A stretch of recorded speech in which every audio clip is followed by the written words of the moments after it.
To you, the board, I ask, why use social media to grow BUHI? I'm hoping to answer this question through the experience that I've had over the past few months of using a simulation to see exactly how effective social media would be in growing BUHI. Now in doing this, you gave me, the social media manager, 5 goals to achieve by the end of the simulation.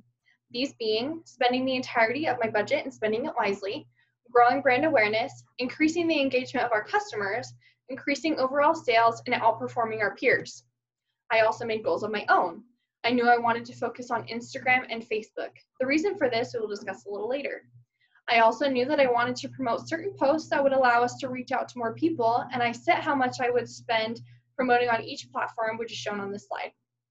I wanted to increase my number of followers by 500, but soon realized I could increase the number since I was gaining more than 10,000 new followers each week through my efforts. That's 10,000 potential customers each week. I wanted to offer discounts and giveaways and see how the customers would respond. And I wanted to spend time each week looking at the results my competitor was receiving, my competitor being Herschel Supply Co. My plan to do this was laid out very strategically. This included knowing and studying my target audience. I needed to know who we were going to post towards and what we needed to post to get their attention and involvement. I decided that most of our customers were traveling men and women ages 18 to 35, so we were going to post towards them. I determined what BUHI's strengths and weaknesses were so that we could use them to our advantage. I needed to know about the opportunities that were available to us and also the threats that could be imposed upon the company. One of these threats being our main competitor, Herschel Supply Co. Studying their social media accounts would help us get ahead of them in the market.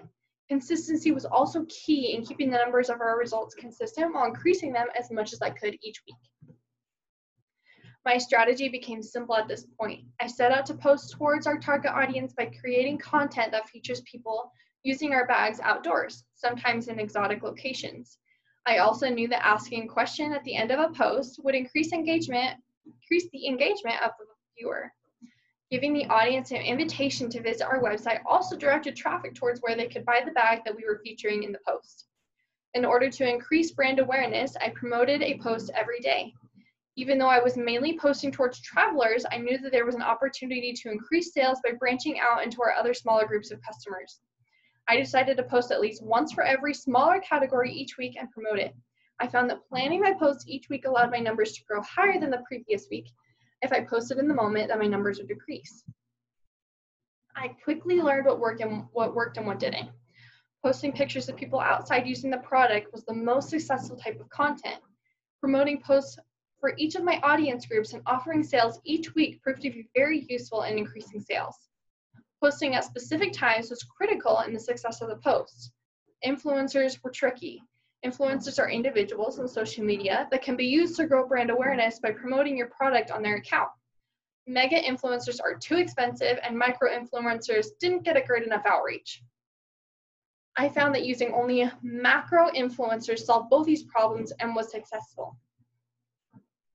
As you can see, there are many social media channels, but I found Instagram, Facebook, Pinterest, and Twitter to be the most successful. Some channels are more successful than others. By the end of the simulation, I promoted more heavily on Instagram and stopped promoting altogether on Twitter.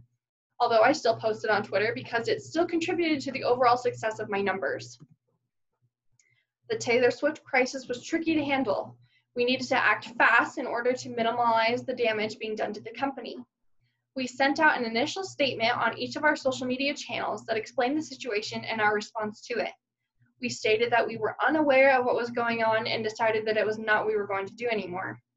We said that we would be relocating to the United States and that we wanted to do something in order to compensate these inmates for the harm that we may have caused them.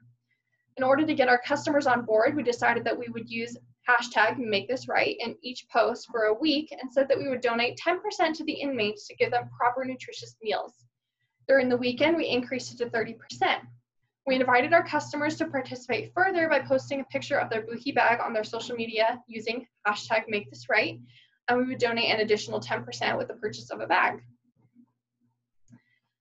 What is shown here is the results of the simulation after 3 months. As you can see, it proved to be very successful.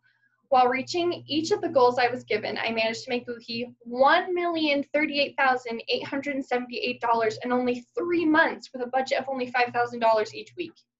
Using social media to grow BUHI has been proven through the simulation to be worth the small price we'd be paying each week to gain a huge chunk of money. I suggest that BUHI uses social media to increase revenue, grow brand awareness, increase customer engagement, and make it to the top of the market. Thank you.